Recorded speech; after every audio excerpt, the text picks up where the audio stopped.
আল্লাহ সুবহানাহু ওয়া তাআলার সাথে আমাদের সন্তানদের পরিচয় করিয়ে দেওয়া প্রত্যেক মুসলিমদের একদম গুরু দায়িত্ব। যখন থেকে শিশু বুঝতে শিখবে তাকে আল্লাহর কথা, তাওহীদের কথা তাকে শিক্ষা দিতে হবে।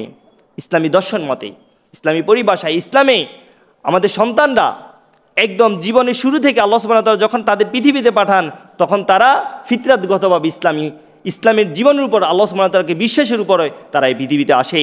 তখন আমাদের উচিত শুধুমাত্র পিতামাতা হিসেবে এই যে বীজ আল্লাহ সুবহানাহু ওয়া তাআলা পৃথিবীতে প্রেরণ করেছেন এই বীজকে অঙ্কুরিত করা এবং সময়ের সাথে সাথে সেই বীজকে পরিচর্যা করার দায়িত্ব আমাদের পিতামাতাদের। আমরা রাসূল সাল্লাল্লাহু আলাইহি সাল্লামের একটা হাদিস থেকে দেখতে পাই, রাসূল সাল্লাল্লাহু আলাইহি সাল্লাম বলেছেন প্রত্যেকেই দায়িত্বশীল। এই প্রত্যেক দায়িত্বশীলকে তার দায়িত্ব সম্পর্কে আল্লাহ সুবহানাহু ওয়া তাআলা জিজ্ঞাসাবাদ করবেন। বাবাকে তার সন্তান সম্পর্কে জিজ্ঞাসা করবেন, স্বামীকে তার স্ত্রী সম্পর্কে জিজ্ঞাসাবাদ করবেন। তাই আমাদের এই দায়িত্বের কথা চিন্তা করে আমাদের উচিত আল্লাহ সুবহানাহু ওয়া তাআলাকে ভয় করে আমাদের সন্তানদের সঠিকভাবে লালন পালন করার ব্যাপারে আমাদের সঠিক দায়িত্ব পালন করা।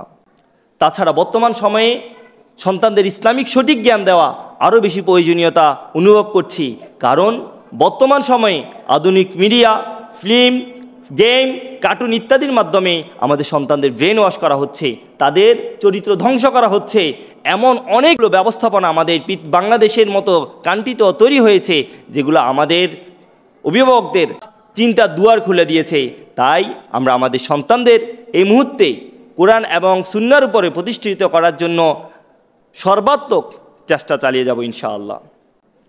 মনে রাখবেন, এই শৈশবের শিশুকালের যে শিক্ষা এটা পাথরে খোদাই করার মতো, এটা সারা জীবন থেকে যায়।